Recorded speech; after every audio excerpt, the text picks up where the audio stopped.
कक्षा 9वीं विषय गणित प्रश्नावली 13.6 अध्याय 13 पृष्ठीय क्षेत्रफल और आयतन। प्रश्न 5वां 10 मीटर गहरे एक बेलनाकार बर्तन के आंतरिक वक्र पृष्ठ को पेंट कराने का व्यय ₹2200 है। यदि पेंट कराने की दर ₹20 प्रति वर्ग मीटर है तो ज्ञात कीजिए बर्तन का आंतरिक वक्र पृष्ठीय क्षेत्रफल, दूसरा आधार की त्रिज्या, तीसरा बर्तन की धारिता। सबसे पहले हम बर्तन का आंतरिक वक्र पृष्ठीय क्षेत्रफल को निकालेंगे। तो ध्यान से देखिए, हम लिख रहे हैं क्या, दर गुणित आंतरिक वक्र पृष्ठीय क्षेत्रफल, दर गुणित आंतरिक वक्र पृष्ठीय क्षेत्रफल।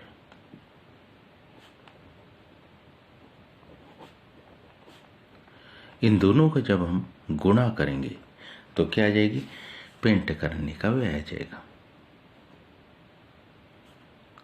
इससे पेंट कराने का व्यय आ जाएगा। अब हमारे पास दर दी है कितनी, ₹20, गुणित आंतरिक वक्र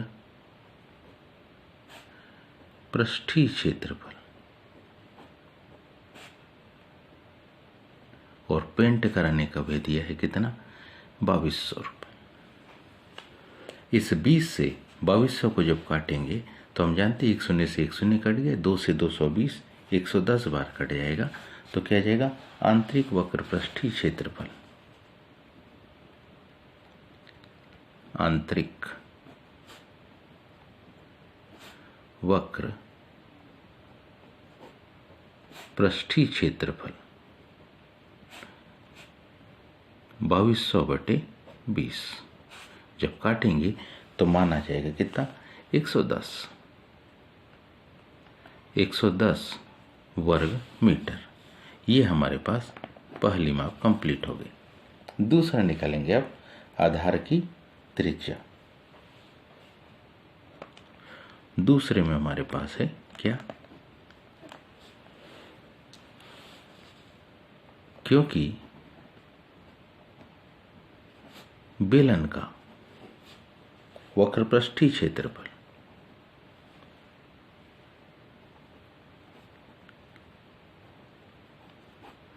हम जानते हैं, बेलन के वक्र पृष्ठीय क्षेत्रफल का सूत्र क्या होता, 2πRH बराबरी से ये माप है हमारे पास 110। सारी मापों को रखेंगे तो हमको यहाँ पर त्रिज्या मिल जाएगी। 2π मीन्स 22/7। R ज्ञात करना है, लेकिन ऊंचाई हमारे पास दी है क्या, 10 मीटर गहरे, मतलब ये हमारे पास ऊंचाई है, बराबरी से 110। इस ओर से सारी मापों को दाहिनी तरफ जब भेजेंगे तो हमारे पास माप हो जाएगी R बराबरी से 110 गुणित 7 बटे में हमारे पास होगा 2 गुणित 22 गुणित 10। 1 शून्य से 1 शून्य काट गया। अब इसका गुणा करेंगे तो यह आके 11 7 70, 11 का भाग दे देंगे, 11 1 11, 11 दूनी 22। तो ये आ जाएगी त्रिज्या R बराबरी से, इसलिए R बराबरी से 7 एकम 7 और 2 दूनी 4। यदि हम 4 का भाग देते हैं 7 में तो R की माप आ जाएगी 1 दशमलव, क्योंकि 4 एकम 4, बचेंगे 3, दशमलव लगा के 0, 4 7 28, बचे 2 0, 4 5 20, 1.75 मीटर। ये हमारे पास इसकी त्रिज्या आ गई। अब हमें क्या निकालना, बेलनाकार बर्तन की धारिता। बेलनाकार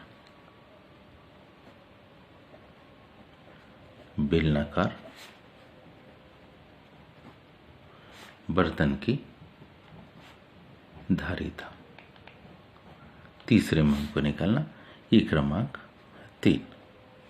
तो ध्यान से देखिए, ये हमारे पास होगा फार्मूला V बराबरी से पाई R स्क्वायर H। सारी माप को ध्यान से देखेंगे तो V बराबरी से पाई मतलब 22/7 गुणित R मतलब 7/4 की घात 2 मतलब 2 बार लिखा गुणित ऊंचाई H 10।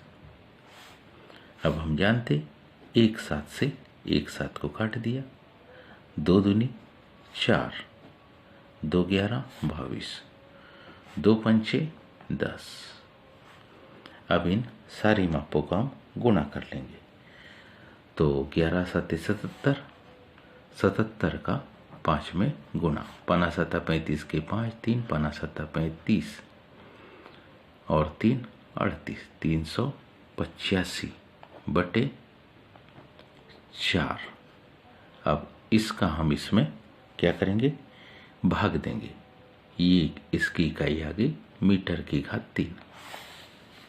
तो V बराबर इसे का भाग देंगे तो 4 9 36, बचे 2 उतारे 5, 4 6 24, बचा 1 दशमलव के शून्य तारे, 4 दूनी 8, बचे 2 शून्य लगाए तो 4 पंचे 20, 96.25 घन मीटर। इसको यदि किलोलीटर में बदलना है तो हम जानते हैं 1 घन मीटर बराबर इसे 1 किलोलीटर, इसलिए इसको हम ऐसा भी लिख सकते हैं 96.25 किलो लीटर। तो इस तरीके से हमारे पास तीनों माप आ गए। तीनों माप देखिए, पहली माप जो पूछी थी वो क्या थी, बर्तन के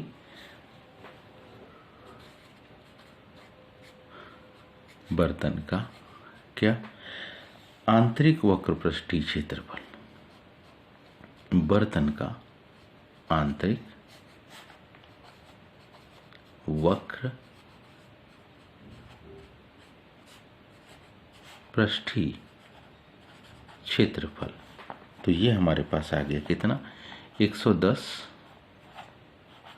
मीटर की घात 2। दूसरी जानकारी जो पूछी थी वो थी बेलनाकार बर्तन की त्रिज्या। तो हम लिख सकते हैं बेलनाकार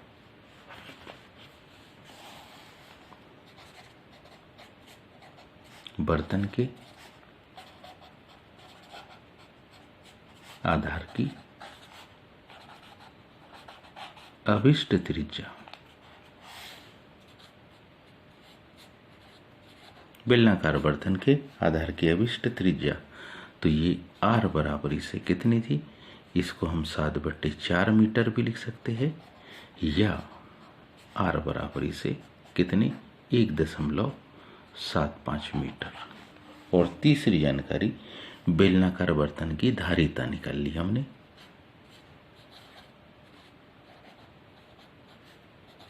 बेलनाकार